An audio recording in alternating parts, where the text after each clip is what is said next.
ти никога няма да влезеш във форма за лятото, докато продължаваш да допускаш тази една грешка. Грешката, която много хора допускат, е, че не броят калории и не знаят колко полезен и колко ефективен може да бъде един дефицит от само 200 калории на ден. Това, което много хора правят, е влизат в много рязък калориен дефицит, просто когато ядат по-малко храна. Вследствие на това метаболизмът се забавя и при липса на физическа активност свалянето на килограми в един момент става практически невъзможно.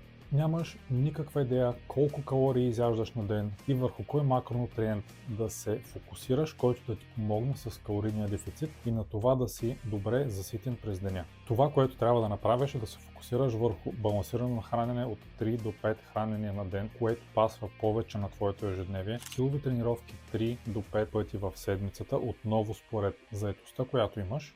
Да приемем, че ти си на дефицит от 200 калории, което ти помага да свалиш излишните килограми и ти си доволен дори с малкото прогрес, който имаш. 200 калории калориен дефицит на ден, това са 1400 калории на седмица, които много лесно могат да бъдат изядени в едно или в две хранения, ако нямаш представа колко много калории могат да съдържат някои ежедневни храни. Например, малко кафе в млякото всеки ден, малко повече зехтин в салатата могат много лесно да се доближат, дори да надвишат тези калории. Да не говорим, че в едно излизане с приятели тези калории могат да се надвишат дори за една вечер. И ако сметнем, че тези 200 калории на ден са 1400 на седмица, ако вие имате дори един ден в цялата седмица, в който хапнете повече от дефицита, който имате за цялата седмица, вие няма как да свалите килограми. Ако не си сигурен как да структурираш своята диета или тренировъчна програма, или имаш такава, но нямаш желания прогрес и си в застой с килограмите, пиши ми тренировка на лично съобщение и аз ще се свържа с теб.